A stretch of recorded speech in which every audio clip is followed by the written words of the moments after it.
Imagine living in the most exclusive neighborhood in Florida. Your neighbors are doctors, lawyers, retired executives, and yes, people who literally park their private airplanes in their garage.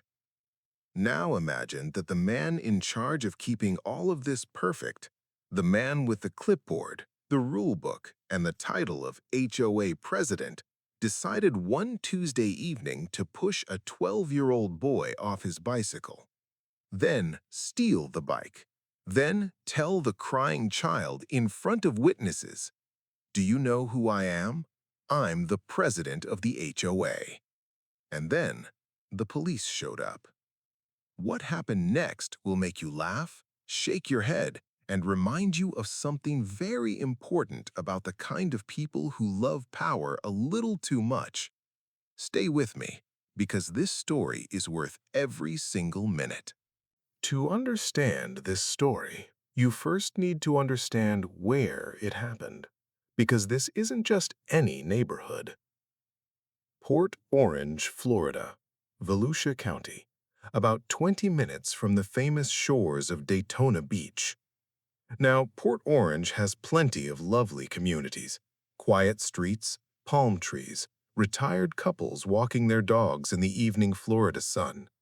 But tucked behind a private security gate, sitting on 1,250 acres of land that was once a World War II naval airfield, is something completely unlike anything else in America. It's called Spruce Creek Fly-In. And yes, fly-in means exactly what you think it means. Spruce Creek Fly-In is known as one of the world's largest residential air parks. Many properties include private hangars large enough to accommodate small planes or helicopters. Let that sink in for a moment. These are homes, regular suburban homes, where instead of a two-car garage, you have a hangar, and instead of pulling out of your driveway, you taxi down a runway. The community sits on 1,250 acres of a former World War II naval airfield and is home to over 400 aircraft, single and multi-engine planes, jets, and helicopters. It features over 13 miles of taxiways, a 4,000-foot paved runway, and 24-hour roving security. The neighborhood also has an 18-hole championship golf course, a country club, a fitness center, tennis courts, pickleball courts, a restaurant called the Prop and Four, a pool, a children's summer camp, over 20 social clubs, including a bridge club, a garden club, a book reading club, and, naturally, a flying club. The community is home to deer, fox, eagles, hawks, turtles, the occasional bobcat, and hundreds of other interesting species, including, as their own website puts it, New Yorkers. Pause for comedic effect. It is, in short, one of the most prestigious, buttoned-up, picture-perfect communities in the entire state of Florida. The kind of place where the grass is always exactly the right height, where the hedges are always perfectly square, where rules are rules, and they are enforced. Which brings us to our man. Meet Paul Holmes, age 69, resident of Spruce Creek Fly-In, Port Orange, Florida, and, most importantly, president of the Homeowners Association. Now, we don't know everything about Paul Holmes. We don't know how long he'd lived in Spruce Creek.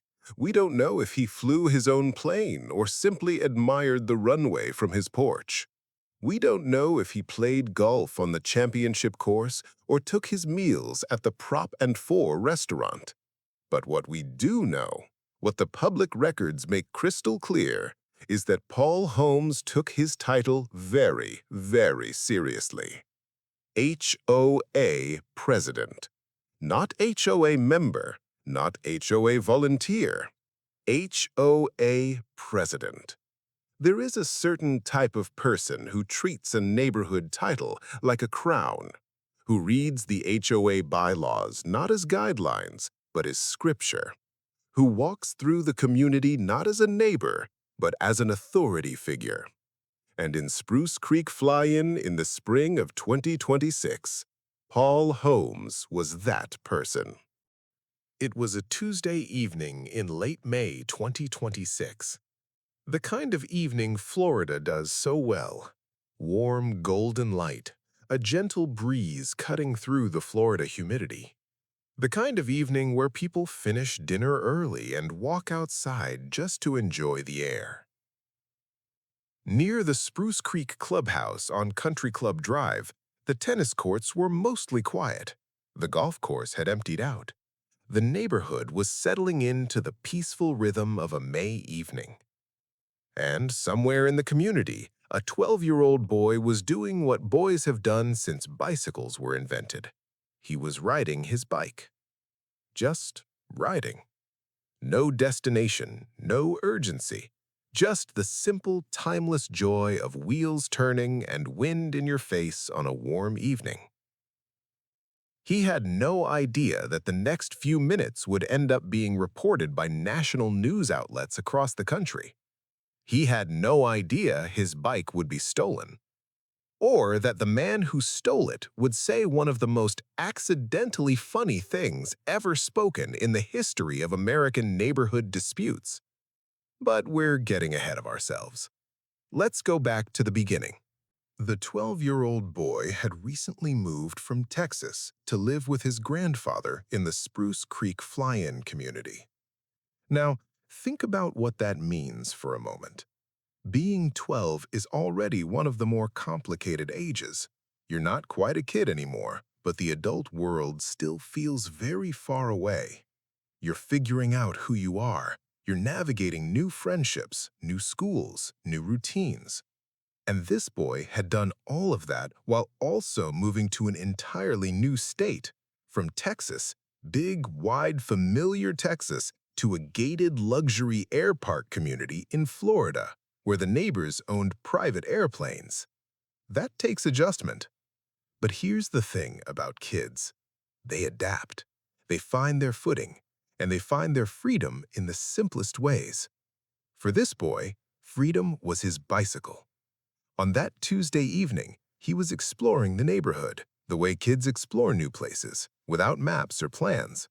He pedaled past the manicured lawns, past the hangars with their gleaming aircraft, past the golf course and the tennis courts, and eventually he got a little tired. So he did what any reasonable 12-year-old would do. He stopped near the tennis courts, and he sat down to rest. The victim said he was riding his bicycle around the Spruce Creek Clubhouse when he became tired and sat down near the tennis court. He said he saw Holmes, who was staring at him and making an odd facial expression. Staring and making an odd facial expression. You know that look. The kind of look that says, "You don't belong here."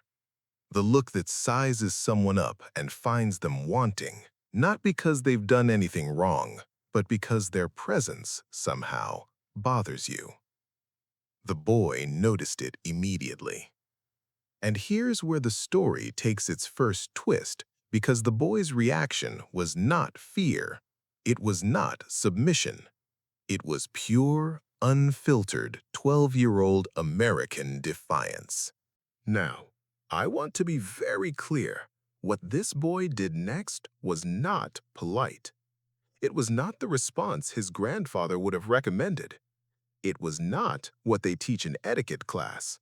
But it was, and I think most of us can appreciate this, deeply, fundamentally human. According to the boy, he noticed Holmes giving him an odd facial expression from across the way.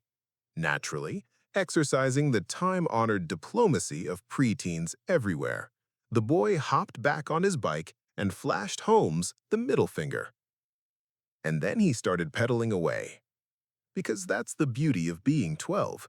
You say what you mean without a single word, and then you leave. Any reasonable adult in Paul Holmes's position would have done one of two things. Option A, shaken their head, muttered something about kids these days, and gone back inside. Option B, laughed about it later at dinner. Both options lead to a peaceful evening for everyone involved. Paul Holmes chose option C. Option C was not peaceful. Option C was not reasonable. Option C would eventually require the Volusia County Sheriff's Office. Paul Holmes, HOA President, 69 years old, resident of one of America's most exclusive communities, did not shake his head. He did not laugh. He did not go back inside. He marched across the pavement after that boy. And what happened next shocked everyone who heard about it. According to the affidavit, the 12-year-old was riding his bike near the clubhouse before he took a break and sat down near the tennis court. The boy told deputies he noticed a man, later identified as 69-year-old Paul Holmes, staring at him and making an odd facial expression. Holmes approached. And then, in front of his own wife, near the tennis courts of one of Florida's most prestigious gated communities, Holmes allegedly pushed the boy off his bike. A 69-year-old man pushing a 12-year-old child off his bicycle. And then Paul Holmes said the words that would make him famous. Words that would be repeated on national news. Words that would be quoted in newspapers from Florida to California. Words so perfectly, so tragically self-defeating that you almost have to admire the confidence it took to say them. He looked at that child and he said, "Do you know who I am? I'm the president of the HOA." Friends, take a moment. Breathe that in. A man has just pushed a 12-year-old child to the ground. The child is lying there, shocked, probably scared, maybe hurt. And this man, this grown adult, believes that the correct response to this situation is to announce his HOA presidency, as though the title of Homeowners Association president is somehow a legal authority, as though it grants him the power to push children. As though a 12-year-old boy hearing these words would suddenly sit up straight and say, "Oh, I beg your pardon, Mr. President. I wasn't aware of your position. Please carry on." But Paul Holmes wasn't finished, not even close. Because what happened next elevated this incident from a bad neighborhood encounter to a full-scale criminal matter. The report states that Holmes later placed the boy's bicycle into his vehicle and drove off. He took the bike. He physically picked up this 12-year-old child's bicycle, put it in his car, and drove away. And the child? The boy ran home crying to his grandfather.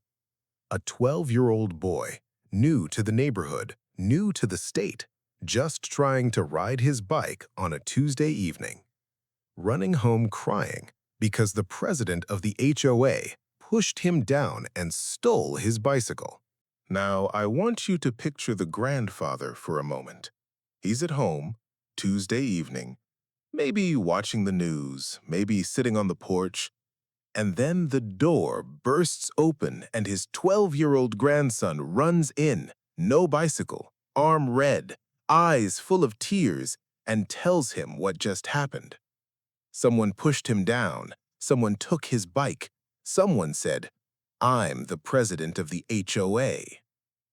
Now, grandparents of a certain age, and I think many of you watching will understand this, they don't panic. They don't yell. They get very calm.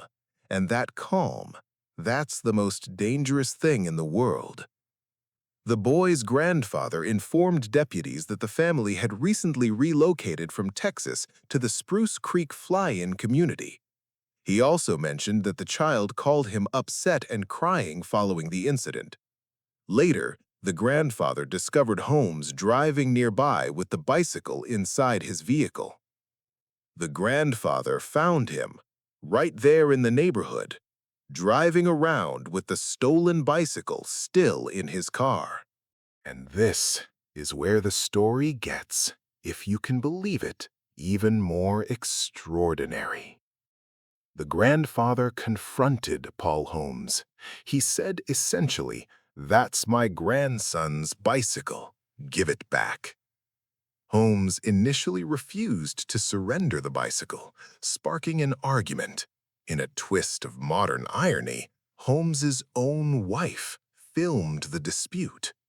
Holmes's own wife filmed it, standing right there, camera rolling, capturing her husband argue with a grandfather about a child's stolen bicycle in their own neighborhood, in front of their own neighbors. She was filming, apparently, to document what she believed was the grandfather being unreasonable. What she actually documented was her husband refusing to return a 12-year-old's bicycle after pushing the child to the ground. Eventually, Holmes returned the bike. But it was too late, because the boy had already signed something.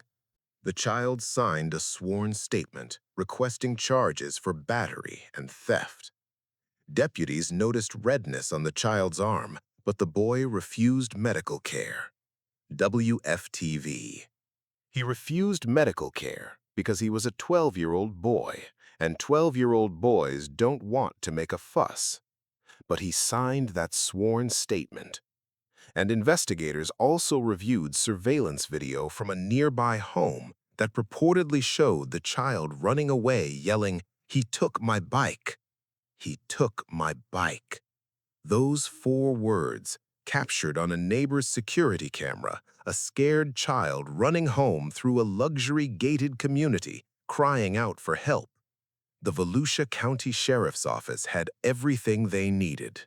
At 8:14 p.m. on May 26, 2026, deputies from the Volusia County Sheriff's Office arrived at 1900 Country Club Drive, Spruce Creek Fly-In Community, Port Orange, Florida. They spoke to the boy. They spoke to the grandfather. They reviewed the surveillance footage. They noted the redness on the child's arm. And then they went to speak to Paul Holmes. Now Holmes had an explanation. Of course he did. Paul stated there had been ongoing issues with juveniles gathering around the clubhouse late at night when the club was closed, the affidavit reads. Although the juveniles had not been observed committing criminal activity, Paul stated they were not members of the club and therefore had no business being there. Okay, let's unpack this. Paul Holmes, the HOA president, is telling deputies that there have been issues with juveniles hanging around the clubhouse. Fair enough, that's something an HOA president might worry about. Except, and the deputies noted this very carefully, the juveniles had not been observed committing criminal activity. They were just there, being young, being human, existing in a space near a clubhouse. And Holmes's solution to this non-crime was to physically confront a 12-year-old child who was sitting alone near a tennis court. Alone, sitting, doing, by Holmes' own admission, absolutely nothing. But then, Holmes offered the deputies something even more remarkable: his defense. According to the affidavit, Holmes told deputies he does not think he put his hands on the boy and does not remember what happened. He does not think he put his hands on the boy. He does not remember what happened. Let us take a very quiet moment to appreciate the legal strategy at work here. A man who told a child, "Do you know who I am? I'm the president of the HOA," with enough conviction to be heard and remembered clearly by that child, by witnesses, and by the deputies taking the report, that same man cannot recall the basic events of the previous hour. The redness on the child's arm? Holmes had no explanation. The surveillance video of the child running away crying? Holmes had no explanation. his wife's own video of him refusing to return the bike. Still no explanation. Shortly after that contradiction, Holmes decided he was done talking to the police. Wise. Very wise. But about 45 minutes too late. The Volusia County Sheriff's deputies placed Paul Holmes under arrest. Holmes was arrested and charged with felony child abuse and petty theft. Felony child abuse and petty theft for the bicycle. The man who listed as president in the Spruce Creek Property Owners Association's own board documents with a hangar address and everything was driven to the Volusia County Jail, not to the clubhouse, not to a board meeting, to jail. He was photographed, booked, processed.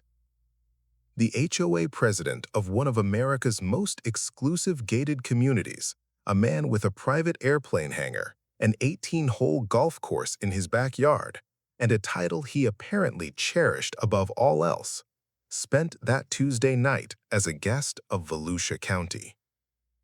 He has since bonded out. His next court date is set for June 23rd. Now, I want you to sit with the irony of this for just a moment. Paul Holmes, HOA president, spent his time in that role enforcing the community's rules, presumably writing violation notices, attending board meetings, reviewing bylaws, sending certified letters about paint colors and fence heights, and where you can and cannot park. His entire identity, at least in this story, was built around the idea that rules exist and that he was the one who enforced them. And on a warm Tuesday evening in May, he walked across a parking lot and broke the law. Not a small law, not a technicality. Felony child abuse, theft. The rule enforcer became the rule breaker. The man in charge of the community became a liability to the community. The president became the problem, all because a 12-year-old boy, sitting, resting, doing nothing wrong, raised his middle finger. But here's where I want to slow down, because this story isn't just funny, it isn't just satisfying. It contains something important, a mirror that a lot of communities across America could benefit from looking into. How does this happen? How does a 69-year-old man, presumably intelligent enough to own property in an exclusive gated community, make a decision this catastrophically bad? How does a neighborhood go from polished, safe, prestigious to HOA president arrested for pushing a 12-year-old?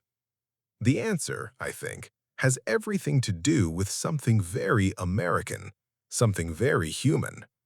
It has to do with what happens when someone confuses a title with power, and power with the right to treat other people however they want. Education. Interesting. Audiences like to learn new things. HOAs, homeowners associations, have been a part of American suburban life since the 1960s. They started with a noble purpose to help neighbors maintain shared spaces, protect property values, and build community standards. And in many places, they do exactly that. But there's a well-documented phenomenon that researchers and sociologists have studied for decades. The smaller the title, the bigger some people make it feel. A city mayor governs millions of people. They have actual legal authority, democratic accountability, checks and balances. An HOA president governs a neighborhood.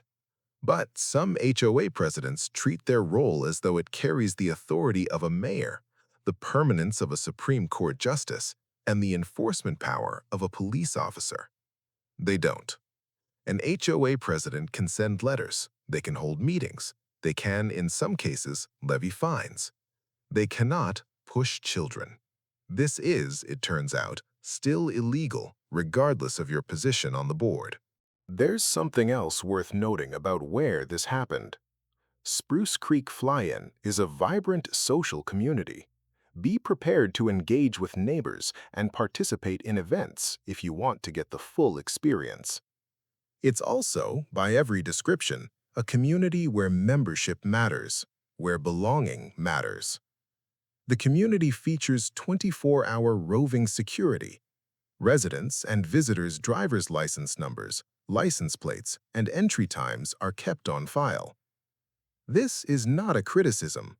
Many people, including families with children, choose Spruce Creek precisely because it's secure and well-managed. But there's a cultural side effect that can develop in any highly exclusive community: an intense preoccupation with who belongs and who doesn't. And in Paul Holmes' mind, apparently, a 12-year-old boy resting near a tennis court at 8 p.m. was a threat worthy of confrontation. Not because the boy had done anything criminal. Holmes himself told deputies the kids weren't committing any crimes, but because he didn't look like he belonged. And the HOA president had decided unilaterally, without legal authority, without a second thought, that it was his job to do something about it. Now let's talk about those words one more time. Do you know who I am? I'm the president of the HOA. These 7 words are, in their own way, a masterclass in what not to say. Think about the scenarios where "do you know who I am" actually makes sense.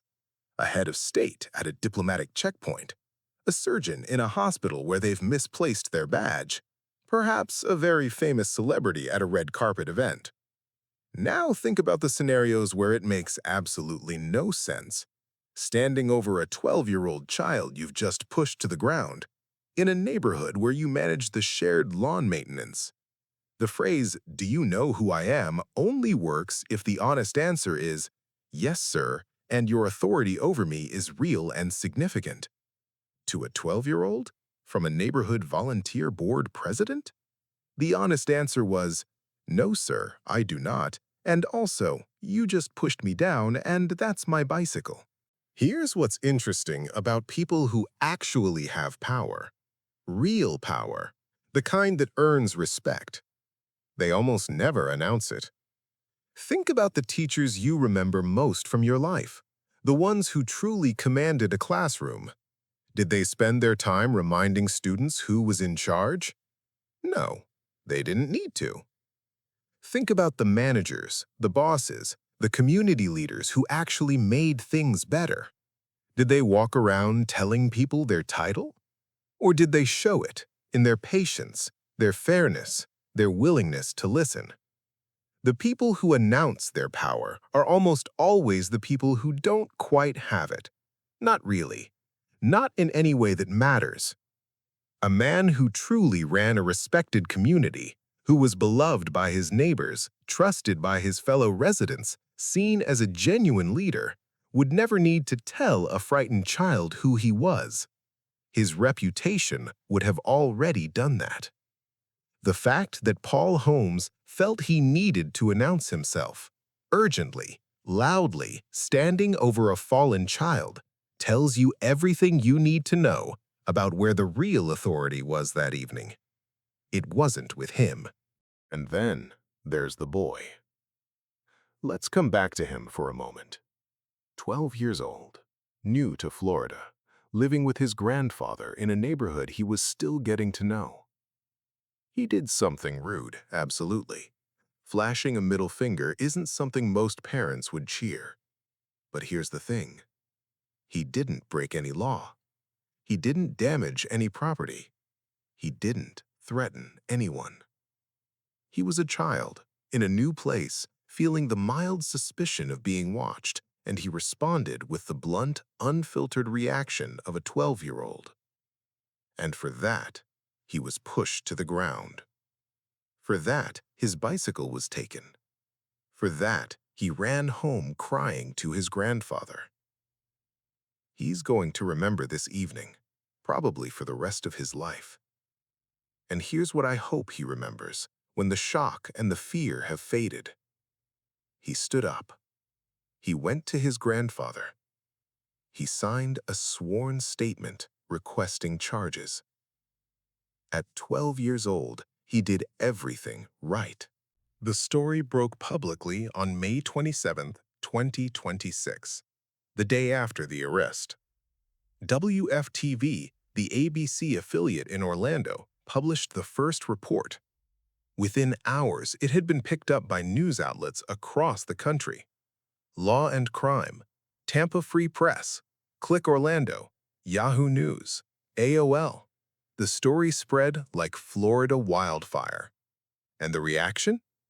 Let's just say the internet had thoughts. Comments poured in from people across America, from parents, from grandparents, from former HOA members who recognized exactly what kind of person Paul Holmes was. People who had lived next door to someone like this. People who had received the passive-aggressive violation notices. People who had sat in HOA meetings while someone with a clipboard lectured them about the height of their mailbox. For those people, this story landed like a standing ovation. The headlines alone were a work of art. Law and Crime wrote, HOA President assaults 12-year-old, steals his bicycle because he saw a boy sitting alone and doing nothing. AOL reported, Florida HOA President shoves 12-year-old, steals bike in a do you know who I am moment. Tampa Free Press called it, and I love this phrase, his property management techniques. The Hoodline headline was simply, Port Orange HOA boss busted in a clubhouse clash with a 12-year-old. Busted in a clash with a 12-year-old. The man who presided over one of America's most prestigious residential air parks. Over a bicycle and a middle finger. What happens to a community like Spruce Creek after something like this? Most residents of Spruce Creek Fly-In had nothing to do with Paul Holmes's decision that Tuesday evening. They didn't endorse it. They didn't cheer it. Many of them were, no doubt, mortified. Because here's the thing about truly good communities. They know their reputation is only as strong as the behavior of their leaders. And when your HOA president ends up on the national news for pushing a child in your neighborhood, in front of your clubhouse, stealing a bicycle, it reflects on everyone. It raises uncomfortable questions. What else has been happening here? Have people felt unwelcome before? Have there been other incidents that didn't make the news? These are questions that every HOA, in every community across America, should ask themselves regularly. Not just when a president gets arrested, but especially then. Paul Holmes is scheduled to appear before a judge at his arraignment on June 23rd. He faces charges of felony child abuse and petite theft. Under Florida law, child abuse includes intentional acts that could reasonably be expected to cause physical or mental injury to someone under 18. A person who knowingly or willfully abuses a child can face felony charges under Florida statutes Section 827.03. This is not a small matter. A felony conviction carries real consequences for his record, for his standing in the community, for his position as HOA president. The man who enforced the rules is now the one facing the courts. The irony remains. There's something that 12-year-old boy probably doesn't know. He probably doesn't know that his story made national news. He probably doesn't know that people in California and New York and Texas and Ohio read about him and felt a surge of something. Call it righteousness. Call it solidarity. Call it the very human satisfaction of seeing a bully face consequences. He probably doesn't know how many people watching this video right now are on his side. But I hope someone tells him. I hope someone tells him, you didn't do anything wrong. You were riding your bike. You were resting. You were being a kid. And when a man with a title tried to use that title against you, the law stepped in. Because titles don't override decency. And HOA president is not, has never been, and will never be a license to put your hands on a child. Every story like this one teaches us something. And I think this one teaches us several things. It teaches us that titles are only as meaningful as the integrity of the person who holds them. It teaches us that exclusivity, the desire to control who belongs and who doesn't, can curdle over time into something ugly. It teaches us that surveillance cameras are everywhere now, and that if you are a 69-year-old man planning to push a child and steal their bicycle in front of multiple witnesses and your own wife, you should probably reconsider. But most of all, it teaches us something that people of every generation have always known. Real respect is never demanded. It is never announced. It is earned quietly over time through how you treat people when you think no one is watching. And sometimes, thanks to security cameras, sworn statements, and the Volusia County Sheriff's Office, someone is always watching. Now, I know many of you watching this have your own stories. Maybe you've lived next to someone like Paul Holmes, someone who's made your life quietly difficult with violation notices and passive-aggressive letters, someone who treats the neighborhood like their personal kingdom and everyone in it like their subjects. If that's you, first of all, I see you, I understand. And second, document everything. Because what this story shows, what Paul Holmes himself demonstrated accidentally, magnificently, is that people who abuse the small power they have almost always take it one step too far. They just can't help themselves. And when they do, there are consequences. Sometimes it takes time, sometimes it requires patience. But Tuesday evening in Port Orange, Florida, it took exactly 2 hours. Somewhere in Port Orange, Florida tonight, a 12-year-old boy has his bicycle back. He has his dignity back. He has the knowledge that when something wrong happened to him, the right people believed him. His grandfather was there. The neighbor's camera was there. The deputies were there. The system, for once, worked exactly the way it was supposed to. That doesn't always happen. We know that. But when it does, when a child who was wronged gets justice, when the man who abused his authority faces real consequences, it restores something. Something we need restored from time to time. A little faith. A little hope. A reminder that "do you know who I am?" is, in the end, the question of a man who is about to find out exactly who he is, and that the answer, often, is humbling. Friends, thank you for spending this time with me today. Stories like this one remind me why I do what I do. Because behind every headline, there's a real person. A grandfather who walked outside with quiet calm. A boy who signed his name on a sworn statement. A community that will have to look itself in the mirror. And somewhere, a lesson that no HOA bylaw has ever managed to teach. You don't earn respect by announcing your title.